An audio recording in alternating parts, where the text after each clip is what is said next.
करते हैं अल्लाह का नाम लेके बिस्मिल्लाहिर्रहमानिर्रहीम। अस्सलाम वालेकुम एवरीवन। आज का वीडियो का जो टॉपिक है वो है मोहम्मद के बारे में। ठीक है, मोहम्मद सल्लल्लाहु अलैहि वसल्लम हमारे जो रसूल थे वो कैसे पैदा हुए थे, उनका हिस्ट्री के बारे में बहुत कुछ है इस वीडियो में। ठीक है, तो इस वीडियो को मेरी बहुत पर्सनली मुझे बहुत अच्छा लगे। आई होप आपको भी इंटरेस्ट होंगे इस वीडियो को देखने के लिए। मोहम्मद कहाँ पे जन्म हुए थे और उनका खानदान क्या था, कौन सा जंग हुआ था, ठीक है, और यहूदी ने इस्लाम कौन सा कबूल किया था, ये पहले से ऑलरेडी सब लिखा था इसमें। इस वीडियो में सारे चीज बताए गए और डिटेल हिस्ट्री। चलो इस वीडियो को जल्द से स्टार्ट करते हैं। जब तक रसूलुल्लाह सल्लल्लाहु अलैहि वसल्लम मक्का में थे कभी भी किसी वाक्य में भी यहूदियों का जिक्र नहीं हुआ, लेकिन जब रसूलुल्लाह सल्लल्लाहु अलैहि वसल्लम मदीना गए तो वहां पे पहले से बहुत सारे यहूदी आबाद थे। अब क्वेश्चन ये है कि मदीना में इतने सारे यहूदी आए कहां से, क्योंकि यहूदियों को 1000 साल पहले से पता था कि बहुत जल्द मदीना और उसके आसपास एक पैगंबर आने वाला है। आज से तकरीबन 70 साल पहले 3 अरबी शेफर्ड्स फलस्तीन के पहाड़ों में अभी घूम फिर रहे थे कि अचानक उन्हें दूर से एक पहाड़ में एक गार, एक केव देखा। वो उस केव के अंदर गए और उन्होंने देखा कि उस केव में सिर्फ 2 जार्स पड़े हुए। उन्होंने ये जार्स खोल के देखे तो अंदर पुराने जमाने के कुछ पेपर्स और स्क्रोल्स पड़े हुए।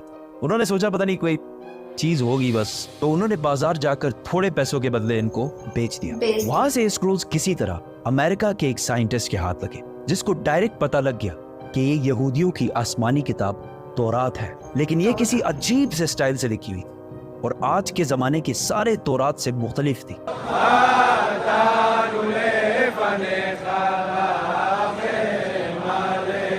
तो उस साइंटिस्ट जॉन सी ट्रेवर ने इन पेपर्स को उस जमाने के सबसे पुराने तौरात जो 1800 साल पुराना था उससे कंपेयर किया, और इन दोनों तौरात का स्टाइल और अंदाज बिल्कुल एक जैसे था। जिस कागज पर यह तौरात लिखी हुई थी उस साइंटिस्ट ने उसकी कार्बन डेटिंग कराई कि ज्यादा से ज्यादा ये कितने पुराने जमाने के हो सकते। तो पता चला कि ये एटलीस्ट 2200 साल पुराना कागज है जिस पर यह तौरात लिखी हुई है। Which means कि ये तौरात जो फलस्तीन के एक गार में एक आम से अरबी शेफर्ड को मिले थे, ये दुनिया के सबसे पुराने तौरात में से एक है। इवन हजरत ईसा अलैहिस्सलाम के आने से भी पुराने का तौरात है। Copies of the Bible that are 1000 years older than any previously known copy of the Bible? ये कंप्लीट तौरात तो नहीं है, लेकिन तौरात के बहुत सारे पोर्शंस इसमें मौजूद हैं। इन स्क्रोल्स के स्टार्टिंग में यहूदियों के एक पैगंबर आइज़ाया का जिक्र है, जिनको क्रिश्चियंस और मुसलमान दोनों एक सच्चा प्रॉफिट मानते हैं। और इस पैगंबर आइज़ाया ने फ्यूचर के कुछ प्रोफेसीज लिखी है कि आने वाले वक्तों में दुनिया में क्या क्या होने वाला है। पहली प्रोफेसी ये थी कि बख्त नसर बेबीलोन का बहुत ताकतवर बादशाह, जिसने हजारों साल पहले यहूदियों की बिल्कुल हिटलर की तरह तबाही फेर दी थी। इस तौरात की पहली प्रोफेसी ये है कि अभी तो बख्त नसर हमारे ऊपर बहुत जुल्म कर रहा है, लेकिन बहुत जल्द एक शख्स इसकी हुकूमत को तबाह और बर्बाद कर दे और यहूदियों को उनके इलाके में वापस आबाद करे। ये प्रोफेसी इस तौरात से भी 300 साल पहले पूरी हो चुकी थी, साइरस द ग्रेट की शक्ल में, जो ईरान का एक बहुत ताकतवर बादशाह था, जिसको आज बहुत सारे मॉडर्न इस्लामिक स्कॉलर्स जुल्करनैन भी समझते हैं। Actually, he was Cyrus.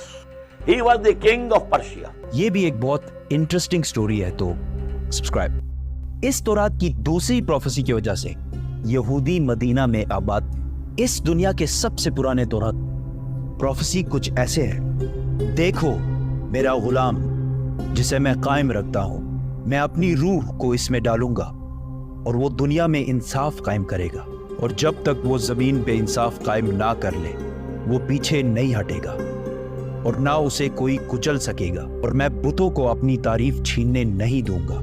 और जिन आबादियों में कैदार के लोग रहते हैं खुश हो जाएं। कैदार कैदार इसको याद रखें। सेला के लोग पहाड़ के ऊपर चढ़कर चीख चीख कर खुशी के नारे लगाएं। Let them give glory to their Lord. Now let's break this down. सबसे पहले कहा गया है कि कैदार के लोग खुशियां मनाएं। तो अब ये कैदार कौन है और कहां है? कैदार इब्राहीम अलैहिस्सलाम के बेटे इस्माइल अलैहिस्सलाम के दूसरे बेटे का नाम, और इस कैदार के बच्चों ने अरब में एक बहुत बड़ी सल्तनत कायम की, और रसूलुल्लाह सल्लल्लाहु अलैहि वसल्लम भी इस्माइल अलैहिस्सलाम के इस बेटे कैदार की नस्ल में से। दूसरा जिक्र है बुतों का, उस जमाने में सबसे ज्यादा बुतों की इबादत अरब में की जाती थी। अच्छा। अब इससे ये तो क्लियर है कि पैगंबर अरब में आएगा। प्रॉफिट आइजिया ने तौरात में दूसरी प्रोफेसी ये की थी कि सेला के लोग पहाड़ पर चढ़कर जोर जोर से खुशी के नारे लगाएं। ये सेला लफ्ज सेला। SELA आज भी तौरात में इसी तरह लिखा जाता है। अब ये सेला अरब में किधर है? This is very interesting. मेरी बात ना माने, गूगल मैप्स तो सबके पास होता है। गूगल मैप्स पर लिखें सेला अरब और सर्च दबाएं, आप सीधा इस पहाड़ की लोकेशन पर पहुंचेंगे। ये पहाड़ आज भी मदीना में है, और सिर्फ मदीना में ही नहीं बल्कि मस्जिद नबवी का सबसे नजदीक पहाड़ यही सेला पहाड़ है। मस्जिद नबवी से ये पहाड़ सिर्फ 500 मीटर दूर है, किलोमीटर भी नहीं, मीटर। तो तौरात में सेला के लोगों को कहा गया है कि पहाड़ पर चढ़ो और खुशी के नारे लगाओ, क्योंकि तुम्हारे पास एक ऐसा शख्स आने वाला है जो पूरी दुनिया में इंसाफ कायम करे।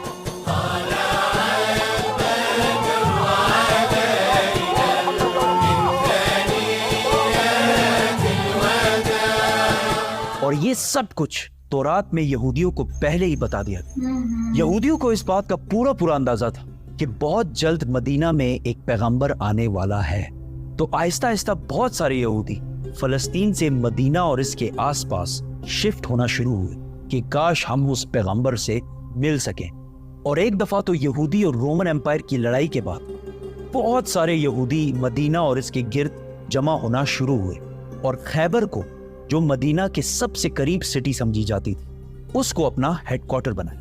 मदीना के अरब यहूदियों के नॉलेज और उनके बिजनेस करने के तरीके से बहुत ज्यादा इम्प्रेस थे, जिस तरह आज भी पूरी दुनिया यहूदियों के इंटेलिजेंस और बिजनेस के तरीके से बहुत इम्प्रेस है। आहिस्ता आहिस्ता मदीना में यहूदी बढ़ने लगे और मदीना के अरबियों और यहूदियों के दरमियान लड़ाइयाँ होना शुरू हुई। और हमेशा यहूदी मदीना के अरबियों को कहते थे कि आज तो तुम लोगों ने जो करना है कर लो, लेकिन जब हमारा पैगंबर आएगा तब हम तुम लोगों को नहीं छोड़ेंगे। मदीना के अरबी हमेशा इस बात से डरते थे कि कहीं वाकई इनका प्रॉफिट आके हमें खत्म ही ना कर दे। मदीना वालों को जनरेशंस एंड जनरेशंस तक ये बात बताई जा रही थी, जिसकी वजह से मदीना वालों को यकीन हो गया था कि बहुत जल्द एक पैगंबर आने वाला है।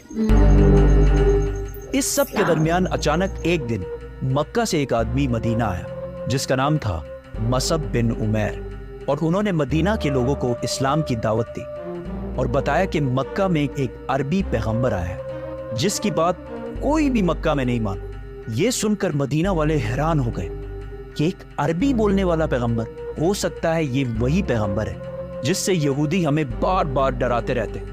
तो मदीना वालों ने डायरेक्ट दुनिया में सबसे पहले इस्लाम कबूल कर लिया। यहूदियों को जब इस बात का पता चला कि हमारा पैगंबर तो अरबियों में आ गया, तो उन्होंने साफ डिनाई कर दी कि ये वो पैगंबर है ही नहीं। लेकिन फिर भी कुछ यहूदियों ने इस्लाम कबूल भी किया और इस्लाम के लिए जान भी दी। और तौरात में मोहम्मद सल्लल्लाहु अलैहि वसल्लम के बारे में जो पहले से कहा गया था, ये भी यहूदी जो मुसलमान हो गए थे, ये भी उन्हीं यहूदियों ने डिस्कवर किया था। इसीलिए हजरत सलमान फारसी को भी एक क्रिश्चियन प्रीस्ट ने मदीना ही भेजा था कि वहां एक पैगंबर आने वाला है। यहूदियों ने इस सब को डिनाई कर दिया कि ये वो पैगंबर है ही नहीं, और सिर्फ इनको पैगंबर मानने से इनकार नहीं किया बल्कि रसूलुल्लाह सल्लल्लाहु अलैहि वसल्लम के खिलाफ हर तरह की साजिश भी की। लेकिन यहूदियों की ताकत खैबर की जंग के बाद पूरे अरब में हमेशा के लिए खत्म कर दी, और वो सारा माल जो यहूदियों ने हंड्रेड्स ऑफ इयर्स में जमा किया था, सारा मुसलमानों को मिल गया। और मक्का वालों को भी पता चल गया कि खैबर के बाद अगली बारी मक्का वालों की है। वीडियो बहुत अच्छा था। जैसे कि इसमें बोला गया है कि मतलब मोहम्मद हमारे रसूल पाक सल्लल्लाहु अलैहि वसल्लम पैदा हुए थे और कौन सा खानदान के थे, और मतलब पहले से ऑलरेडी यहूदी को पता था कि हमारे रसूल पाक ज़माने पैदा होने वाले हैं। उसके बाद में जंग हुआ था, तो बहुत अच्छा इंटरेस्टिंग मोहम्मद के बारे में था इस वीडियो में, बहुत अच्छा लगा। आई होप आप इस वीडियो को जाके जल्द से जल्द देखो, ठीक है। तो इसका ओरिजिनल लिंक मैं आपको अपना डिस्क्रिप्शन में दे दूँगी, वहाँ से जाके देख सकते हो। तो आई होप आपको वीडियो अच्छा लगेगा, और वीडियो अच्छा लगे तो चैनल को सब्सक्राइब कर दो एंड वीडियो को लाइक कर दो। अस्सलाम वालेकुम।